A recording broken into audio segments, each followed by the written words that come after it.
afternoon, I'm Jessica Cartalia, and here are some of the stories that WJZ is working on today.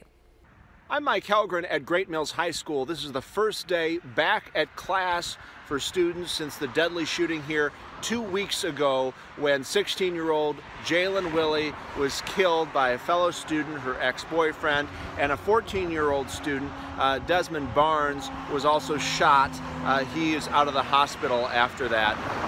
There's a visible presence here of sheriff's deputies, several vehicles out front. And along Great Mills Road here, there are several flags that were put up to support the students who are heading back to class here today.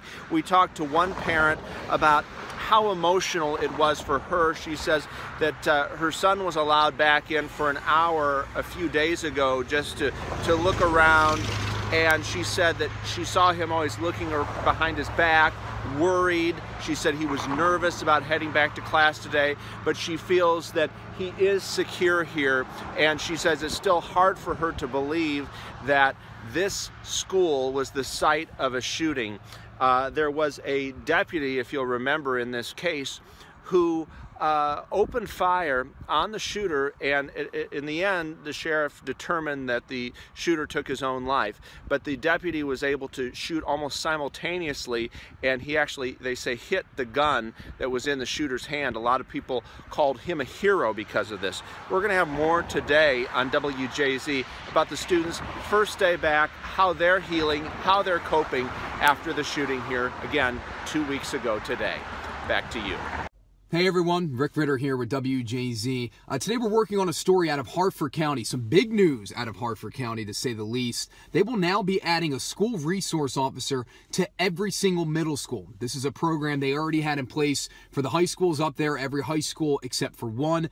That one high school will now be getting an SRO along with every middle school. So certainly a strong emphasis on the middle and high school level. Officials had said that's because they view that as the developmental years for children and why it's the most important, because of all the issues they're going through, being a teenager, stuff like that. And then, of course, all the attacks that we have seen over the past couple of years really centered around middle school and high school. The lone attack at an elementary school that stands out is Sandy Hook. So they are putting a strong emphasis on the middle and high school level. Obviously, a lot of questions about the elementary schools. What are they going to be doing? A lot of parents upset that they're not putting a school resource officer in the elementary schools. But officials had said, hey, it's just not feasible. We can't afford it. We have to put a strong emphasis on the middle and high school level. That's where our money has to go right now. But we will up security in those elementary schools. We'll put more cameras in. We'll adjust the classrooms so they're more secure.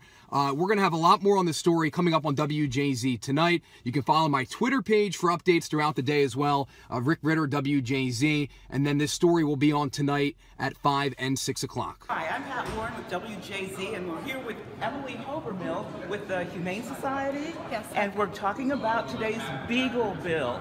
You think you're getting close to getting it passed this year? I really think we are, Pat. You know, I think that this is our year. Here we are. We've gotten it further than we ever have. The Beagle Bill has been out of the Senate. It got out of the Senate a couple of weeks ago. It has its House hearing today, as you said, and every signs indicate from the chair and everything that they will be voting on the bill. So I think this is our year, Pat. And if for no other reason, we love covering this, and we're kind of rooting for you guys because those dogs are just adorable. I know, you're absolutely right. And don't all dogs deserve a chance at a happy life? Even dogs that have been used in experiments. You know the deal, Pat. We're not saying that these researchers can't use the dogs in experiments anymore. We're just saying when the research is finished, let them have the chance at a normal, happy, loving home, just like every other dog and cat. Well, thank you for joining us, Emily, and we will be following up on this, so stay tuned to WJZ.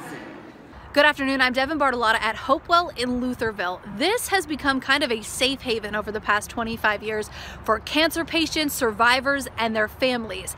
This facility offers meditation, yoga, support groups, bereavement groups for people with all types of cancer for the Baltimore area. But they run entirely on donations. So at the end of the month, they're having a 5K and a 1K walk that provides 25% of their funding for the year. Much more on these stories coming up on WJZ at 4, 5, and 6.